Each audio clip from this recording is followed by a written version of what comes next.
ঝুরি নামে মাটিতে দ্বিতীয় শ্রেণী পৃষ্ঠা 17। এখানে প্রকাণ্ড বানানটা দিয়ে একটি মজার বিশ্লেষণ করব। পয় রফলা কয়াকার মূর্ধন্যয় ড। মূর্ধন্যটা আমরা জানি অংশমাত্রা, মূর্ধন্যটা অংশমাত্রা।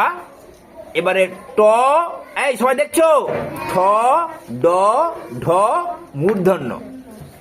তো এখানে মূর্ধন্যয় ড হবে নাকি দন্তন্যয় ড হবে? দেখো, মূর্ধন্যয় ডর অংশমাত্রা দিয়েছি, দন্তন্যয় ড পূর্ণ মাত্রা দিয়েছি। তো কোনটা ঠিক হবে? কেন মূর্ধন্য ড ঠিক হবে? না, মূর্ধন্য লাইনে ড আছে। কারণটা কি? ট ঠ ড ঢ মূর্ধন্য। তাহলে মূর্ধন্যটা কার লাইনে আছে? ড এর লাইনে আছে। দন্তন্যটা কার লাইনে আছে? তার নিচের লাইনে আছে। তাহলে ড এর সঙ্গে কে যুক্ত হবে?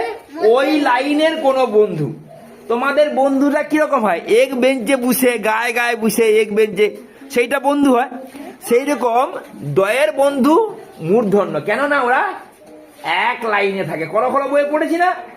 সেইভাবে নিয়মটা মনে রেখে দেবে। মূর্ধন্যয় ড। কেন মূর্ধন্যয় ড? তাহলে বলো আরেকবার। ওই লাইনে আছে। ট ঠ ড ঢ মূর্ধন্য।